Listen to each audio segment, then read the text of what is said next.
Boa tarde, meus amores. Como estamos? Creio que vocês estão bem e eu estou bem também.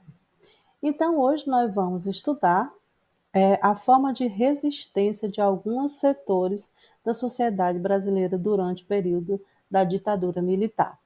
E é muito importante que vocês se coloquem num lugar silencioso, confortável, que o material de vocês esteja próximo de vocês.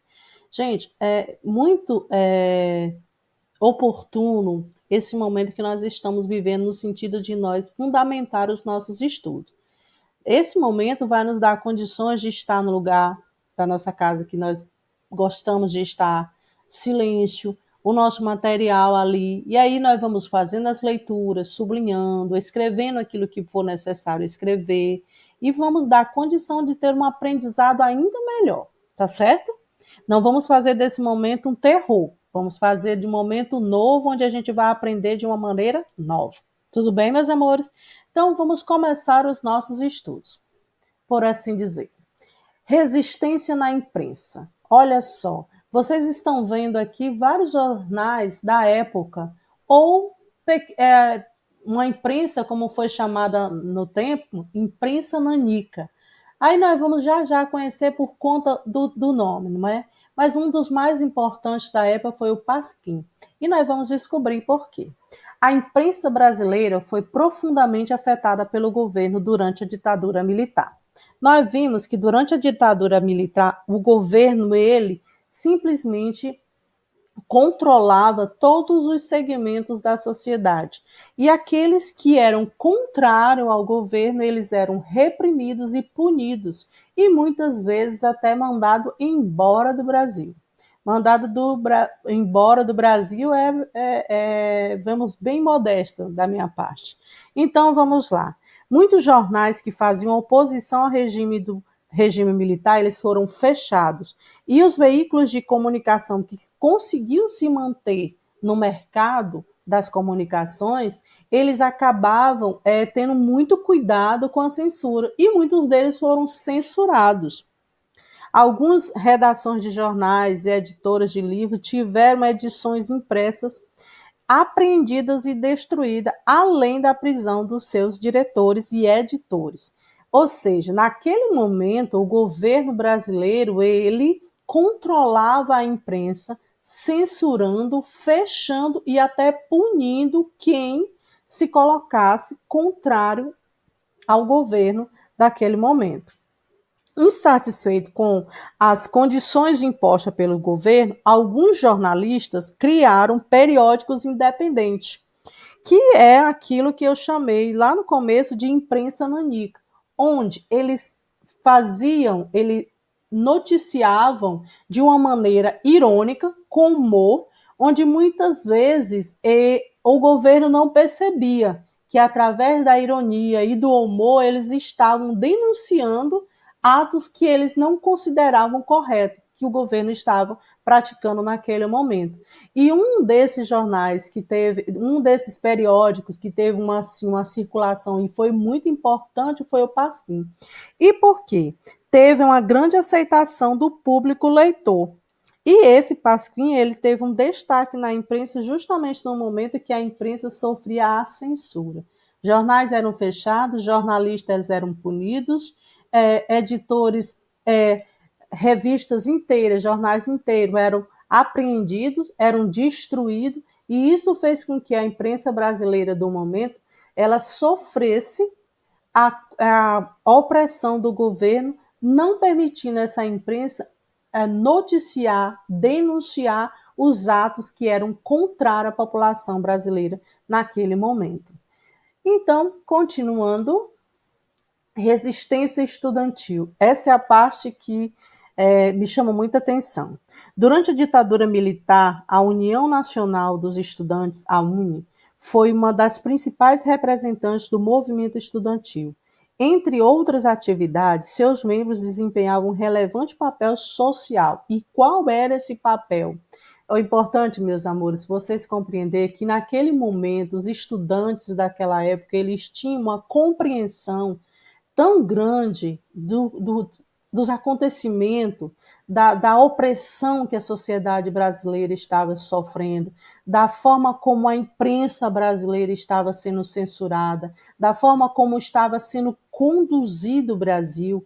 Os estudantes eles tiveram participação e contribuíram para que a história tomasse rumos diferentes, que aquele governo naquele momento ele não fosse em hipótese alguma para frente. Eles resistiram, eles não aceitaram tudo de mãos, de braços cruzados. Eles foram à luta, eles contribuíram para a história. Eles disseram, não, não aceitamos, não aceitamos. E isso envolveu vidas. E vidas essas que foram e serão lembradas por toda a história do Brasil. Então, vamos lá.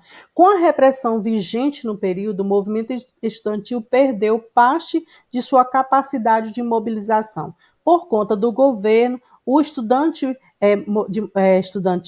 movimento estudantil, ele, por conta do governo, ele estava perdendo a sua capacidade de mobilização.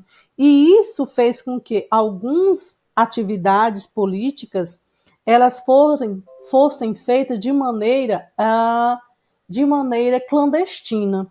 E isso fez com que aquele movimento, que era naquele momento um movimento forte, um movimento organizado, estudantes que tinham consciência do que realmente estava acontecendo na política e faziam e fizeram assim, contribuir para que a história fosse construída de uma maneira mais coerente. Aquele momento, aquele movimento estava meio que adormecido. Mas em um dos eventos, e isso ficou marcado na história, em um dos eventos do movimento, nesse período, houve um acontecimento trágico, o assassinato do estudante Edson Luiz de Lima Souto, vítima de policiais. Sua morte ocorreu em março de 1968, durante uma ação militar em um restaurante estudantil na cidade do Rio de Janeiro, onde os estudantes estavam organizando uma manifestação pacífica. Olha só, e esse foi um evento que veio culminar em um outro evento ainda maior. Eles estavam ali organizando uma passeata pacificamente, onde eles estavam propondo ir às ruas, chamar a atenção da sociedade de uma maneira pacífica, e aí acontece o assassinato de um dos seus estudantes. Uma desses movimentos, esse movimento deu, vamos dizer, fundamentação para uma passeata ainda maior, que foi a passeata dos 100 mil, e teve a participação não só dos estudantes, para você ver o quanto que o movimento era forte. E não só os estudantes participaram da passeata dos 100 mil, mas jornalistas, escritores, diversos segmentos, artistas, profissionais liberais e muitos outros se envolveram naquela passeata por conta da situação em que o país estava passando, por conta do que tinha acontecido. Um estudante foi morto onde ele não estava fazendo absolutamente, nem que ele tivesse, ele não deveria ser morto, mas naquele momento ele não estava fazendo nada que pudesse oferecer perigo à vida dele, e ele acabou perdendo a vida. Então aquilo só culminou em uma passeata ainda maior, onde outros segmentos da sociedade se juntaram ao movimento estudantil em busca dos seus direitos. E isso ficou muito marcado na história. Foi um momento onde os estudantes tiveram, naquele momento de participação política, tiveram voz. Mas, infelizmente, para isso, uma vida foi tirada, não é? De maneira extremamente violenta. Resistência armada. Como foi que aconteceu essa resistência armada? Como o país, naquele momento que estava, segmentos da sociedade estavam sendo reprimidos, estavam oferecendo resistência, e isso fez com que, naquele momento, a sociedade ela sofresse as consequências dessas resistências desses segmentos. Em 1969 e 1974, vamos lá, o Brasil teve como presidente o general Emílio Mendes. Esse período ficou conhecido como Anos de Chumbo, por ser o mais violento e repreensivo durante a ditadura.